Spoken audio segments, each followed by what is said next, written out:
Hey, and welcome to Yo-Yo Talk. Tonight, I actually have two producers here. I've got Sean and Michelle, so I know it's going to be an awesome show because they're pushing buttons and sweating and all kinds of stuff. So this is going to be great. I've got some interesting stuff tonight for all you Bandalorists out there. One of the key topics I'm going to be chit-chatting about is how to date your collectible yo-yos.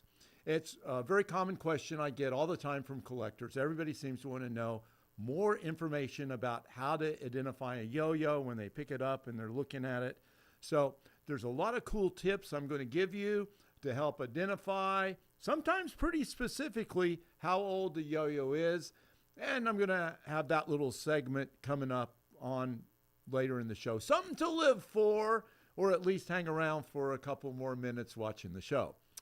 In current news, I want to say that Yo-Yo Talk is one of the major sponsors of the National Yo-Yo League and the National Yo-Yo Championships. And if you have not heard already, Nationals this year will be held in Las Vegas, Nevada. That's the 27th through the 29th of June. So mark that as a red letter day on your calendars. Get out your Elvis impersonator suits and plan on attending. And I'll be there, and of course, I'll be bringing a lot of collectible yo-yos for trading. I'm going to try real hard to get the collecting community to view the national championships not only as a great yo-yo competition, but as an exceptional day for trading yo-yos. Now, you might be thinking, oh, well, I don't have any yo-yos to trade with Lucky because he already has so many different ones. And you would be correct. However, there are plenty of yo-yos out there I would like to get my grubby little hands on. So later in the show, I'll just be showing you a few of the different yo-yos that I'm looking to trade for. So if you have some duplicates, bring them along to Nationals. It's much better trading because you don't have to pay those soul-sucking postage rates, which can sometimes be more than the value of the yo-yo. Now, I encourage you to bring some of your NWPs for those new to collecting out there. This is the acronym for yo-yos that are not worth the postage. It also stands for North Wales Police, but this is not their jurisdiction, and they're just going to have to share the acronym with us, like it or not. Now, there are many NWPs out there, and many of them are recent advertising yo-yos or souvenir yo-yos. I mean, I might pay $1 or $2 for a Humphrey advertising yo-yo, advertising Claude's septic tank cleaning service done lovingly by hand without the use of tools or machinery or chemicals. But if you tack on $8 postage, it's a no-go.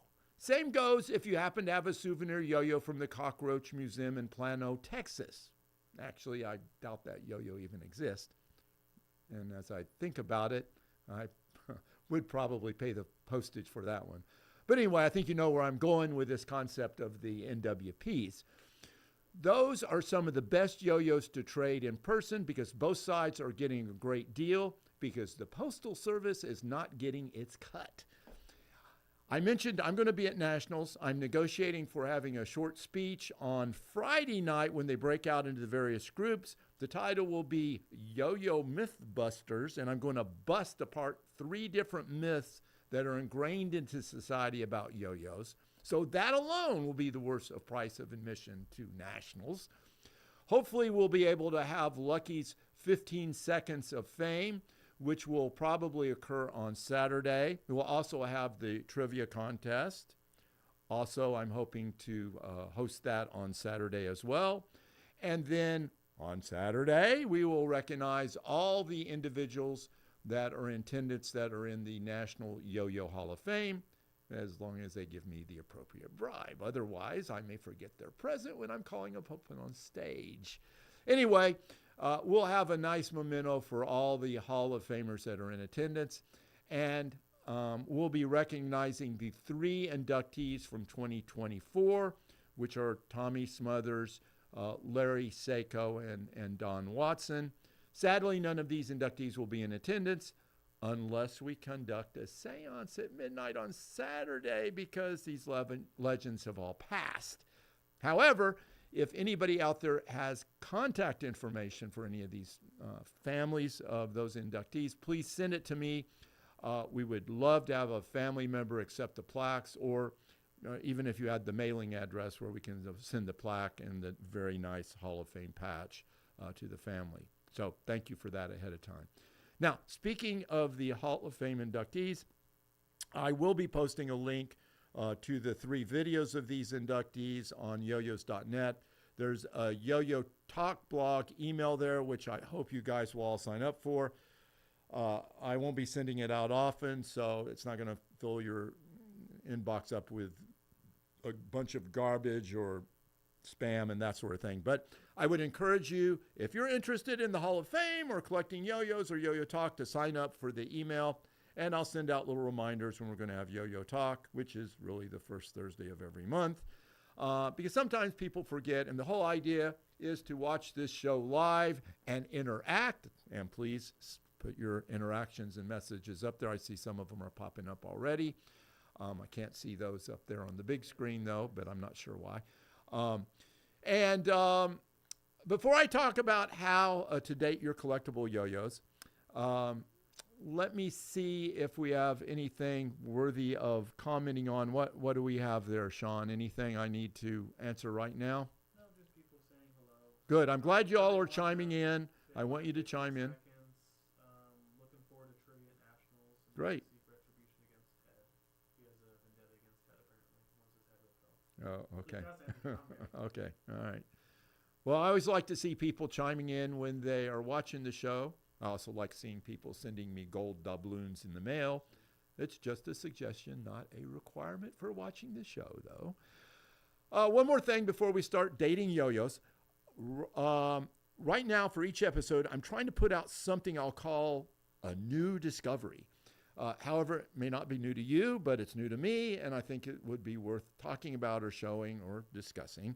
And this is an early painting of 2 ladies at a table, obviously playing the yo-yo. One of them is holding what I believe to be a yo-yo, and the other yo-yo is sitting on the table there. This painting dates from 1870, making it a very significant piece in the history of the yo-yo. I was thrilled to see it when I first discovered it online, and I only peed my pants just a little bit from the excitement. Now, my only cause for concern is with AI-generated images, we may start seeing fake historical pieces being posted about yo-yos. For example, here is an altered image that did not exist in real life that was part of an April Fool's joke, but now it's on the internet and it will be there forever and ever. So I believe the other painting of the ladies playing the yo-yo is the real deal. But I just wanted to throw it out to you, Bandalorists out there, and see if anyone is aware of this being generated by AI. Because if it has been, then I will have peed in my pants for nothing. All right, let's check out that video clip on how to date your collectible yo-yos. Feel free to chime in the chat, and I'll try to answer any questions you have during this little video, address them at the end of the clip. One of the most common questions I get asked by budding Bandalorists is, how do you date a yo-yo? Now, if you're unsophisticated, you may want to know what a Bandalorist is, and that is a person that collects yo-yos. Now, having understood that, I confer upon you sophistication. Your certificate is in the mail, and we may proceed. Let's look at the big picture first. I break down yo-yo history into 4 periods. There's the pre-yo-yo or the Bandalore age. There's the golden age, the silver age, and the modern age. Now, I'm not going to go into a great detail on the different yo-yo eras here because I've already done a video on the subject. And if you are one of the few people in the entire world that has not seen it already, I want you to know that most folks watch it 3 or 4 times. So you can check out this video. I'll put a little link in the discussion below if you want a little more detail on these yo-yo eras or periods. Now, for those rare folks that missed the yo-yo eras video, I'm going to give you just a little brief summary, just so you know what I'm talking about here. Yo-yos prior to 1928 would be in the Bandalore age or pre-yo-yo age, and these yo-yos would be called Bandalorists. As the definition for antique is an item that's over 100 years old, most Bandalores currently would be considered antique. Vintage yo-yos, on the other hand, are over 20 years old, and they shouldn't have been manufactured in the last 20 years because some yo-yos, they'll start making them and they'll make them for like 10 years. So if they started making it 30 years ago but made it for 15 years after that, it's still not vintage. So a word of warning here. Please do not refer to older players as vintage throwers. It really pisses them off. Okay, the golden age of yo-yos is from 1928 when Pedro Flores introduced the word yo-yo to the United States to 1965 when the yo-yo name lost its trademark status and became a generic term for the toy in the United States. This could also be called the demonstrator age.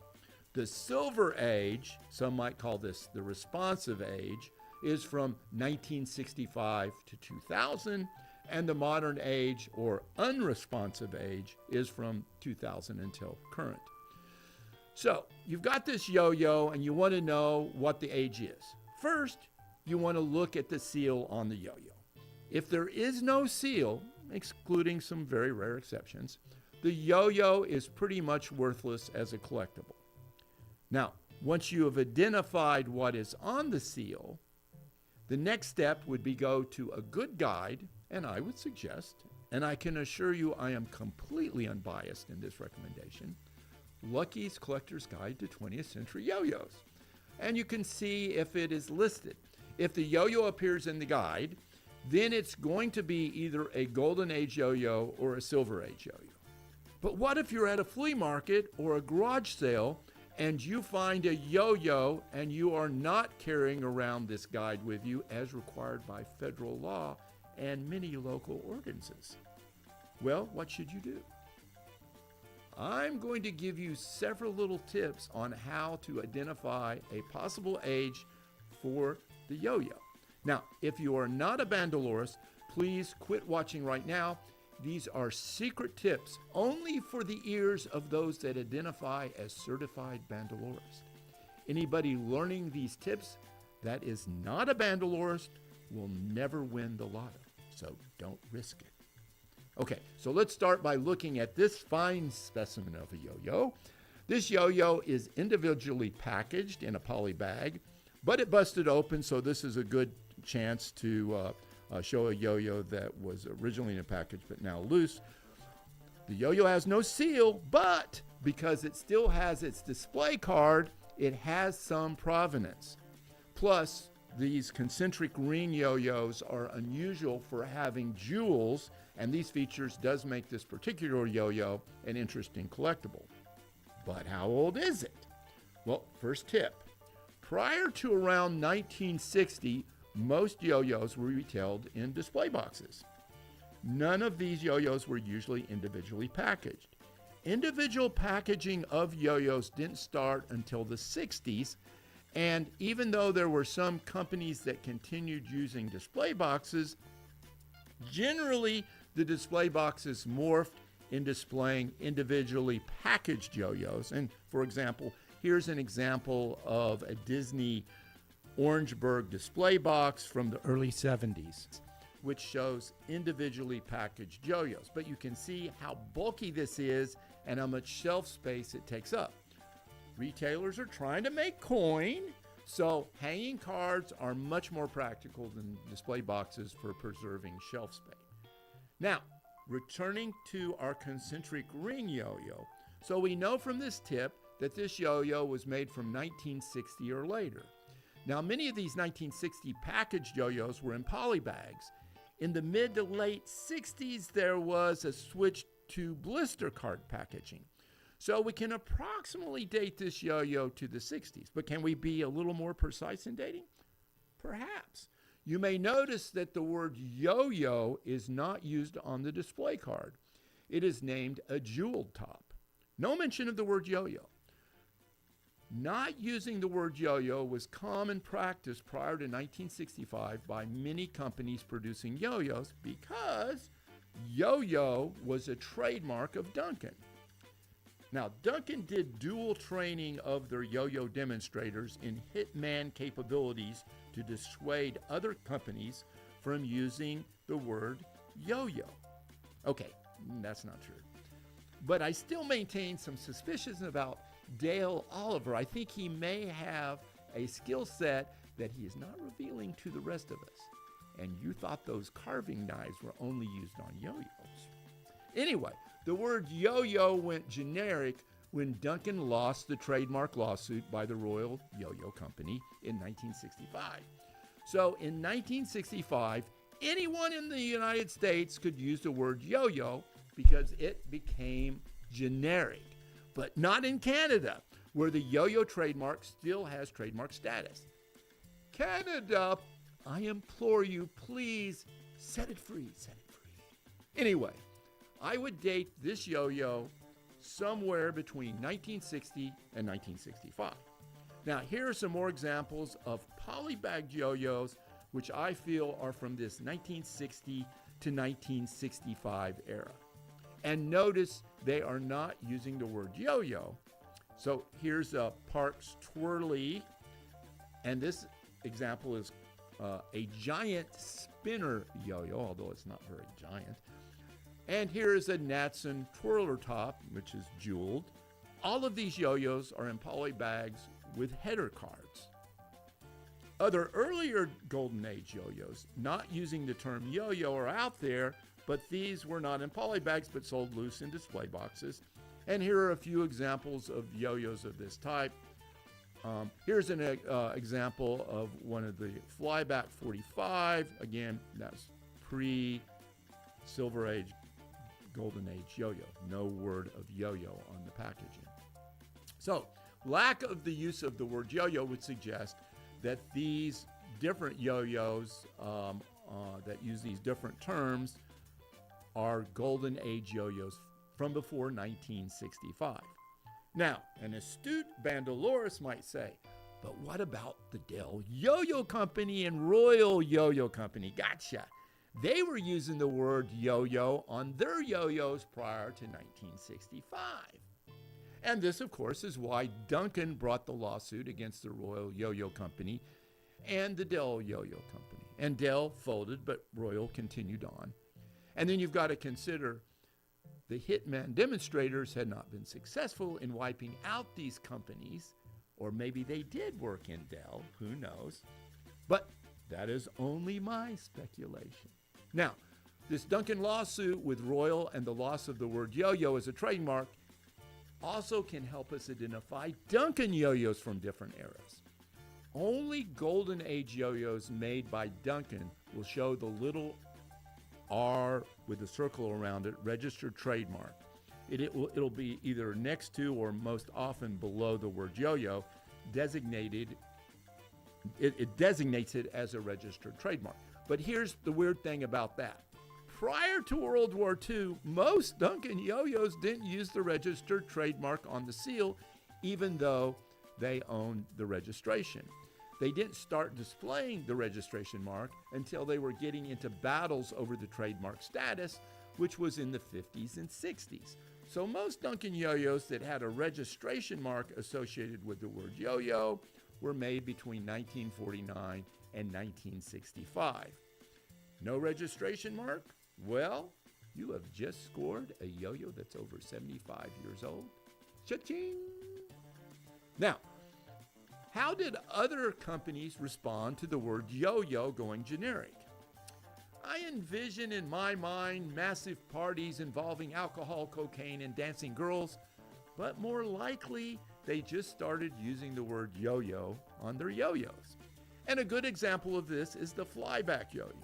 You can see here the original Golden Age flyback yo-yo, which they called a return top, now is called a flyback yo-yo. So we can look at these flyback yo-yos and say they are Silver Age yo-yo, but a flyback return top is a Golden Age yo-yo. Word of warning, that little piece of trivia should never be mentioned on a first date with either sex unless you were already looking for the exit door. With all Duncan Silver Age yo-yos and beyond, you will see the registered trademark is missing next to or below the word yo-yo. However, you will see a little registered trademark behind the name Duncan. And this is especially helpful if you are looking at reproductions of earlier Duncan models from the Golden Age. And it's also a great gotcha moment for dealing with dealers that are trying to pass off reproduction stuff as original. For example, this reproduction Wood Duncan tournament yo-yo, it is easily seen that there is a registered trademark after the word Duncan, but none associated with the word yo-yo, which means this is not a Golden Age yo-yo, but a reproduction. So what if you're dealing with non-Duncan yo-yos? What are some of the tips that can help you with their age? Well, first, is there a patent number on the yo-yo? If there is, then you can look up and usually date the patent number. And here's a spinning clown yo-yo with a patent number, and it can be easily dated. Now, learning it from the 50s makes this a much more desirable yo-yo to collect unless you have coulrophobia. And if you do, watching this little clip will make you wet your pants.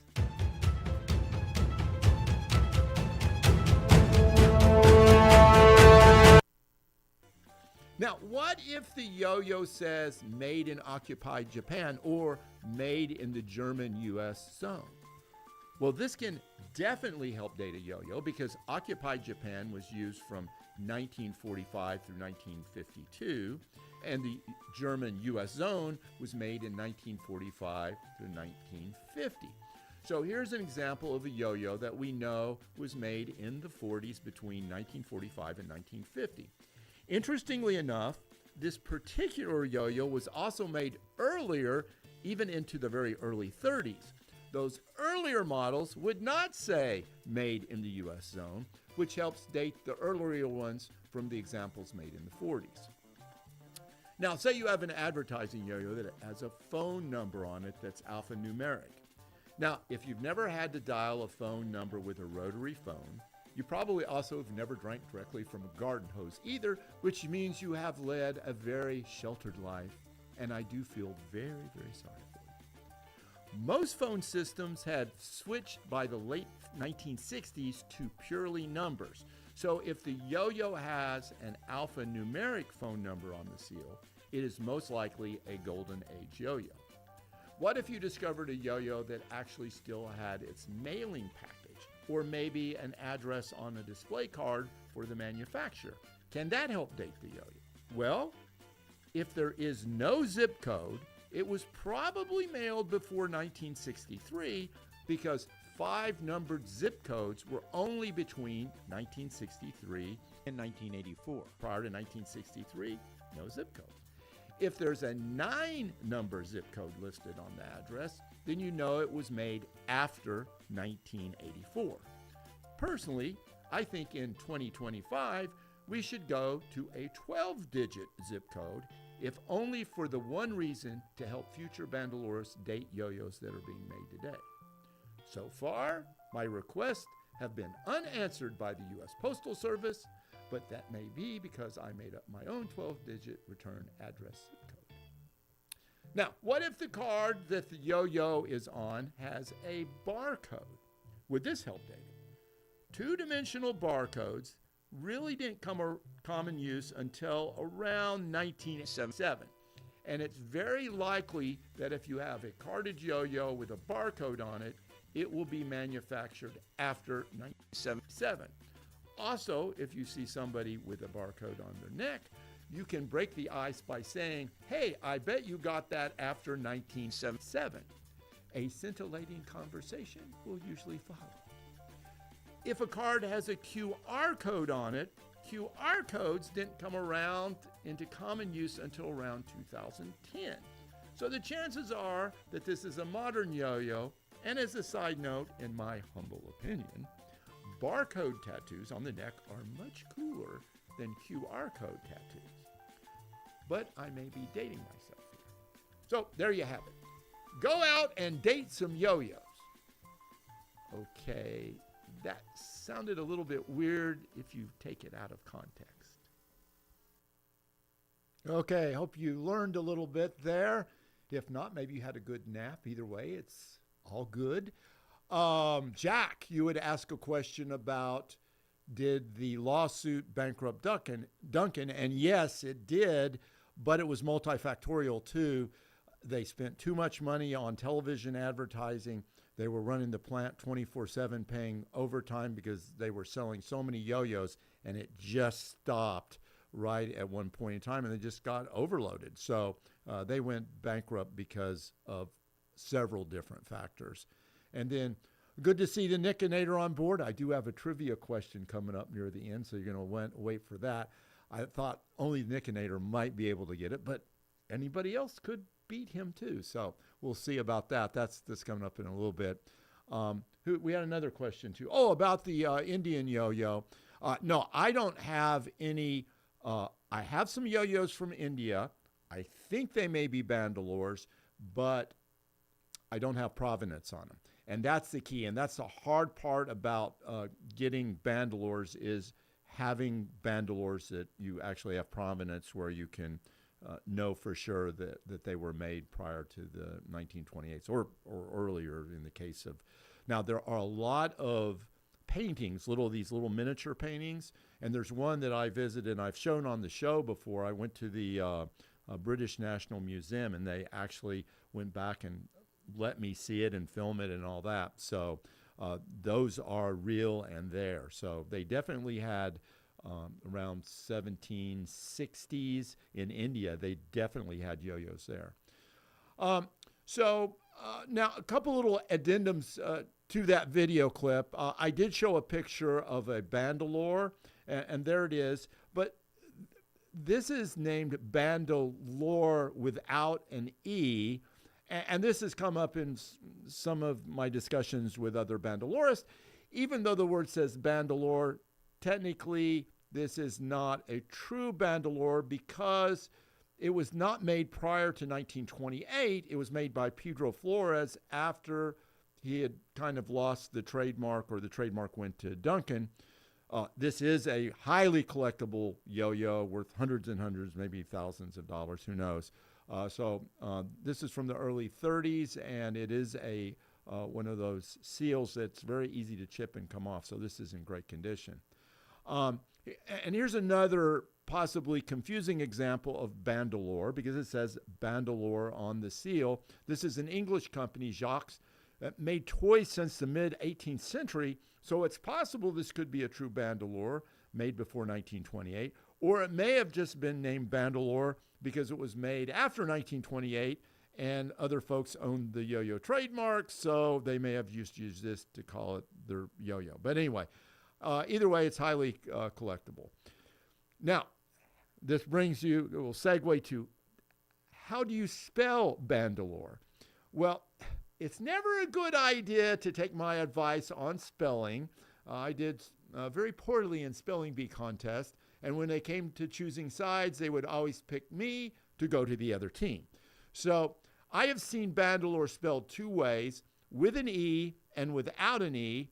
I prefer the one with the E. I think it's the most common way it was spelled historically, and you can see here on the original, one of the very first yo-yo patents, they referred to it as a Bandalore. And I also spoke about the registration mark with the circle not being used until 1946, and how Duncan didn't have it on their yo-yos until then, because it wasn't introduced until then. Prior to that, Duncan would also put registered U.S. Patent Office, because that's the way you registered your trademarks, was through the patent office. That doesn't mean it was patented, it just means the trademark was registered. So earlier yo-yos that, like I just popped up there, showed this registered U.S. Patent Office, and they displayed that before they had the little circle with the R inside of it. And that's another good way to date those really early Duncan yo-yos. I also want to point out that those years for the barcodes and the QR codes are a little bit fluid, because they were invented several years before they came in common use. For instance, The barcode was first used on a pack of Wrigley's gum in 1974, and it didn't really get into common use on toys until the early 80s. But Duncan was ahead of his time because it had barcodes on some of their yo-yos in the late 70s, like those cattle brands. They were from 77. I suspect this is because they originally put them on foods, but I think Duncan yo-yos were kind of put in the toy sections in some of these grocery stores, so they may have requested those to be put on those yo-yos. I don't know that for a fact, but it would make sense to me. So, again, with all these rules and tips, there are always going to be some exceptions. So, now it is time for your post-video test. Let's check out this eBay listing. Okay, it's a Duncan yo-yo, which they say is from the 40s, and there's a buy it now for $350. What a deal. Or is it? Okay, so what can we say about this yo-yo based on what we learned on the video? Well, first of all, there's a registered trademark in the hyphen between the word yo-yo, and that would mean it was made after 1946, and Duncan didn't open their factory at Luck, Wisconsin to produce yo-yos until 1949, so we know at a minimum this is not a yo-yo from the 40s. Also, the yo-yos in a poly bag, which generally started having use in the early 60s, and it featured the Yo-Yo Man, which was drawn by Maury Brickman in the 1960s. Since Duncan went bankrupt in 1965, we now know that this yo-yo was produced between 1960 and 1965. So the 40s date on the listing is dead wrong, and you see this all the time on eBay. People put, antique yo-yo. The worst one is, of course, the Gorham silver yo-yo, where you'll see all the time, from the 1800s, the Gorham silver yo-yo. So anyway, you'll see this all the time, and as you are learning collecting yo-yos, you'll know when it's BS or not. So the asking price is a wee bit high, as you can normally pick up these yo-yos in the poly bag, usually between $25 and $35 on eBay. And if you came up with the same answer I did, congratulations, you have just passed the quiz, and you are now a certified Bandalorist. Now, I like to update folks on some warnings, things you need to be looking out for as a collector so as not to get stuck with something that you regret buying on eBay later. And so here's a few posts that I have seen, and I'll explain why they need a little warning sign next to them. So here we have some repainted yo-yos. This drives me crazy. Sometimes they're listed as custom yo-yos, but the bottom line is, in my mind, as far as collecting yo-yos, these are what I call ruined yo-yos. They pretty much have lost all their collectible value by having somebody painting them. Repainting a yo-yo is a no-no. Replacing a jewel in a jeweled yo-yo, if you have an original rhinestone, that's okay to repair. But not adding rhinestones to a yo-yo that did not originally have rhinestones. Obviously, replacing a broken string, that's okay, repair. Reattaching an original seal to a yo-yo that has come off, that's good too.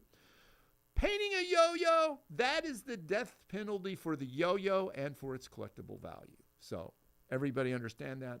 Don't buy those yo-yos, they are ruined. Now, here is a yo-yo that's slightly overpriced for two reasons. One, they're still making these yo-yos and sell them for about $3 to $4 each in Mexico.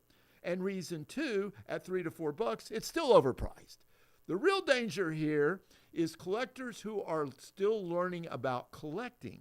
They see this highly priced yo-yo listed, and later they see another similar yo-yo at $75 and gobble it up, thinking they got a good deal.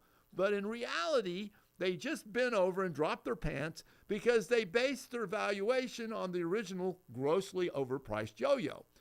And here is an example of something that was listed as a yo-yo, and sometimes this happens, but definitely this is not a yo-yo. This is a spool. And if you look at that first picture, you might think it's a yo-yo, but when you check out the side view there, you can see it's definitely just an old spool. It might be hundreds of years old, but who cares? It's a spool. And this item is not a yo-yo, it's a whizzer. And this actually is interesting because this came as a set back in the early 30s, which included a top and a yo-yo. They were called rototops. And the yo-yo, there it is that's associated with this set is highly collectible. Even though this yo-yo doesn't have a seal, it is easily recognizable, and it does have provenance. So this is one of those exceptions where a yo-yo without a seal is still collectible. Okay, one last item to look at. Here is a listing for a vintage BC wooden yo-yo, and their asking price is $34.97. And you may say, that's a rare BC yo-yo that I haven't seen before. Maybe it's worth $35, $45, dollars. I'm going to hit that buy it now button before Dano the Mano gets to it. But you would be wrong because this is not a BC yo-yo, and Dano the Mano has already passed it over anyway. This is a no-name yo-yo that has been put in a BC package. Now, occasionally you'll be finding yo-yos that were misplaced in the wrong packaging, but these yo-yos are generally from the same company. In this case, somebody has put just another yo-yo in a BC packaging, hoping to make a better sale. So now you are forewarned. Okay, early in the show, I promised to show a few items of things I'm looking to trade for. So bring your yo-yos to Nationals if you have them. First off, souvenir yo-yos and advertising yo-yos, especially those that are the NWPs, not worth the postage. You can pick these up at garage sales anywhere from 25, 50 cents. Chances are I don't have these ad yo-yos or souvenir yo-yos from wherever you're at. Here's some yo-yos. This I'm going to show a flyback return top. It's not uncommon, even though it's a golden age yo-yos, but I need more of these because I'm trying to fill a case. So I'm always interested in trading for these until I get my case filled. Another case I'm trying to fill are these metal yo-yos here. Those are the metal whistling yo-yos. And I'm also trying to complete a case of the Coca-Cola cookie caps. And that's what they look like. And so I need a bunch of those too. So those are just some common yo-yos you see all the time. And sometimes people have duplicates and triplicates of those in the collections. So bring those to trade. And here's just some more, little more interesting items that I've been kind of looking for, some of them for years. If you happen to have duplicates of these, let me know, and we'll see if we can work out a deal. Some of them are pretty rare, and some are not so rare. That Bozo there is a Pro Yo. That's the Apple yo-yo that came out. That's a early 1930s yo-yo. You see that tin yo-yo. The Nomo yo-yo, that was the yo-yo they gave out to the staff when the Duncan plant closed down. The Octopussy Buzzsaw yo-yo, got to have that. Got to get one of those one days. There's the typographic butterfly, pretty rare. And there's a couple of K-Yos that I don't have that I'd really like to get my hands on. There are two of them right there. And, that's a Lone Ranger yo-yo. I've never seen that in person, just a picture of it, obviously. This is the Chrome baseball yo-yo. That's a 1930s yo-yo. I just kind of like the Wild Thing yo-yo. That's pretty recent, so hopefully somebody has that out there to trade. What else we got? There's that's one of the Rainbow Wizard of Oz yo-yos. Love to get that. So anyway, there's just some. I'll keep posting more yo-yos that I'm interested in getting. Hopefully somebody out there will have some. And I literally have a room that I call my trading room. Daniel comes over periodically and trades with me. But literally a whole room just jam full of yo-yos for trade. So hopefully if you're ever in Orlando and want to do some trading, or bring some yo-yos to Nationals. Okay, let's finish out the show with one trivia question. And Nick and Nader's out there salivating now. I know that. No prizes for answering this question first. Just fame, honor, glory, and immortality for being the winning person to answer it. So it is a bit of a tough one, but we'll see how good you guys are. Maury Brickman, who drew the Duncan Yo-Yo Man character in the 1960s, but Maury Brickman was also known for a cartoon strip. What was the name of the cartoon strip? It ran in over 300 newspapers. I suspect only the Nickinator might get it right, but I could be wrong. If you have perplexity on your iPhone or computer, you can get the answer in about 10 seconds. Let's see if I get anybody popping in with the answer there. We're keeping our eyes out for that answer. There may be just a wee bit of a delay here from me asking the question to getting somebody to. We got an answer right there? Something come in. There's some. I have one answer, but I need to make sure it's in line with the ones from Facebook. Oh, okay. It'll pop up in the chat. Okay. It's coming up. Give it time. Well, I think I saw an answer coming up that was right, but it just disappeared. Oh, there it is. Yep. Who answered that first? That's Voltaire. It looks like a two name. I can't read it on my. Oh, there's a couple answers up there. They got it right. So more than one of you must have perplexity. Nickinator probably just knew it on the back of his mind because that's the way his word. What's that? He definitely did. Okay. Let me tell you exactly who was first. Okay, we're trying to decide who was first on this, to give award them immortality. I don't pass out immortality lightly, folks. This is Sean's so doing due diligence here to make sure we get the right person. It's a big deal. It is a big deal. And I don't want to have to correct it on the next show and take immortality. It's one thing to give immortality. It's another thing to take immortality away. And I really hate that. But people are getting impatient, son. I think it was Voltaire. Voltaire. All right. Immortality. I knew you had it in you, man. I can't believe you bit the Nickinator, though. So that's pretty awesome. They were within like not even 5 seconds. Within 5 seconds of each other. So I will be doing a couple of trivia questions. We won't do the whole thing like we've done in the past, but we got to have a few trivia questions. So anyway, it was a small society. So that's about it for Yo-Yo Talk tonight. Don't forget to sign up for emails on yoyos.net. I'll be back on the air April 3rd at 9:30 Eastern Standard Time. Don't forget, we have a time change coming up on Saturday night, so it's Grumpy Monday after that. And as always, remember, you can never have too many yo-yos. This is Doc Lucky signing off until April the 3rd.